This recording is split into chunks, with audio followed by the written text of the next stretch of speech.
Hello, welcome to my YouTube channel. दोस्तों, आज हम बात करते हैं कैच कोहेरेंस की।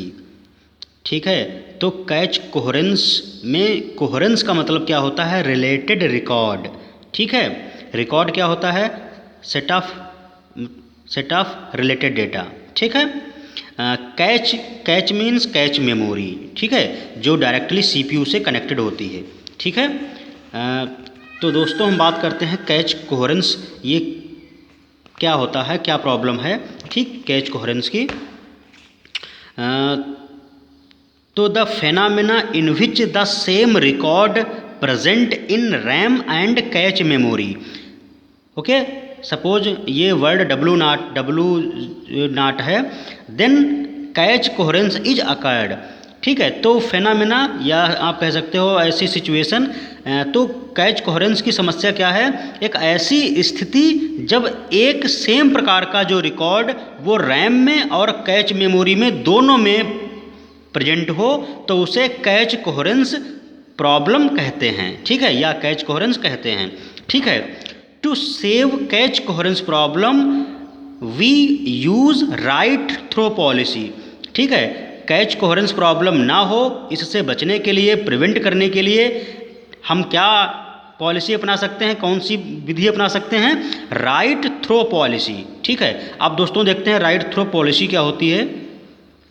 तो देखो, राइट थ्रो पॉलिसी का मतलब होता है कि जो सीपीयू है वो कैच मेमोरी में डेटा राइट ना करके सीधे सीपीयू कम्युनिकेट करे रैम से। ठीक है, सीपीयू को जो भी फाइल चाहिए वो रैम से एक्सेस करे, और जो भी फाइल सेव करनी हो सीधे सीपीयू रैम में सेव करे, ना कि सीपीयू पहले कैच मेमोरी को ट्रांसफ़र करे, कैच मेमोरी फिर रैम को ट्रांसफ़र करे। ऐसा प्रोसीजर नहीं हो। ठीक है, means CPU directly right into RAM. Okay, तो इसको बोलते हैं राइट थ्रो पॉलिसी। ओके, अब हम आपको बता रहे हैं कि ये तो आप समझ गए होंगे कि when same file record exists into RAM and cache memory, then this situation is called cache coherence. ठीक है, ये तो हम डेफिनेशन आपको बता ही चुके हैं। ठीक है, अब बात आती है कैच कोहेरेंस प्रोटोकॉल की। ठीक है, तो कैच कोहेरेंस प्रोटोकॉल दो प्रकार के होते हैं। राइट थ्रो प्रोटोकॉल जो मैंने अभी बताया, राइट थ्रो पॉलिसी, और दूसरी एक पॉलिसी होती है राइट बैक प्रोटोकॉल या राइट बैक पॉलिसी। तो अब दोस्तों देखते हैं राइट बैक पॉलिसी क्या होती है। तो राइट थ्रो तो मैंने आपको बता दिया।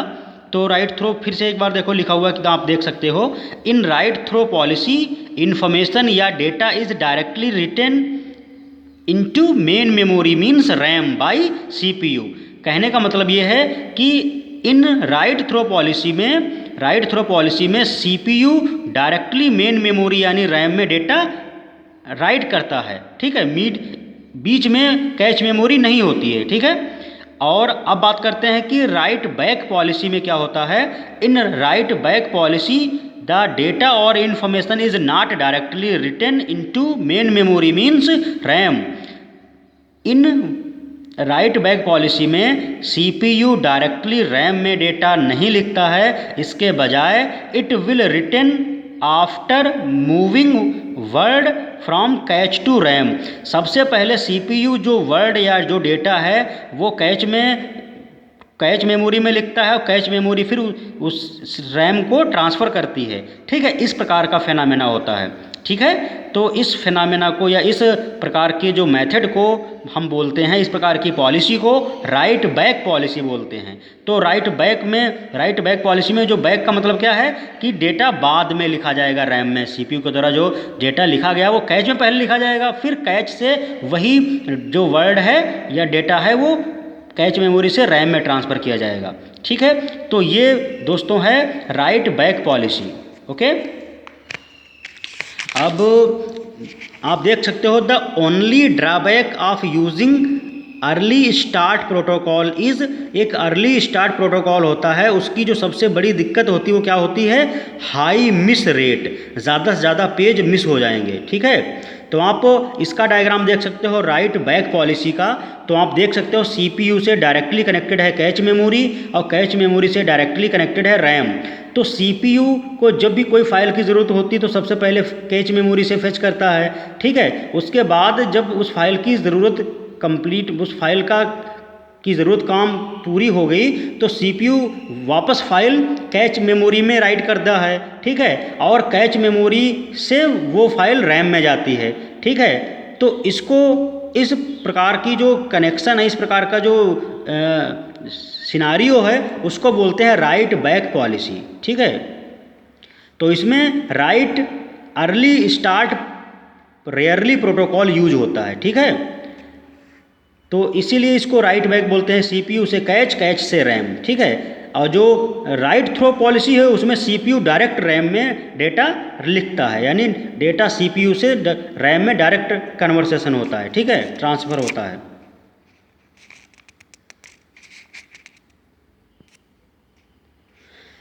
आप ये दोस्तों ये देख सकते हो, data which is not up to date is called directive bit problem. अगर डेटा अप टू डेट नहीं है तो उसको हम कह सकते हैं कि वो डायरेक्टिव बिट प्रॉब्लम है।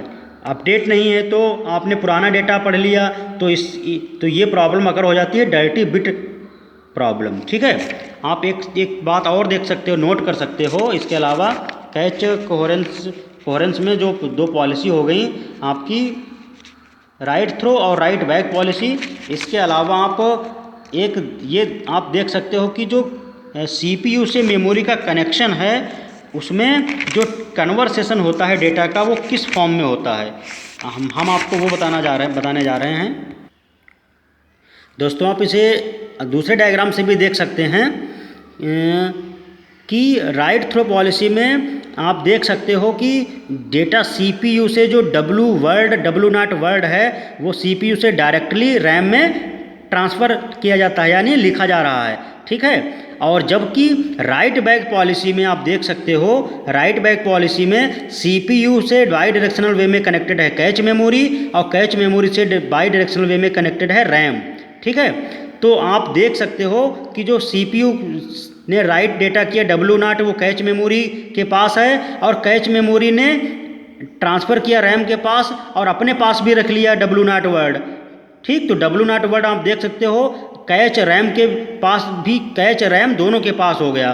तो यहाँ पे अब कन्फ्यूजन अगर हो जाएगा तो इसकी वजह से सेम डेटा प्रेजेंट है, इसी को बोलते हैं कैच कोहेरेंस प्रॉब्लम। ठीक है, तो राइट बैक पॉलिसी यही है कि सीपीयू से डायरेक्टली डेटा रैम में ना लिखने के बजाय सीपीयू से कैच और कैच से रैम में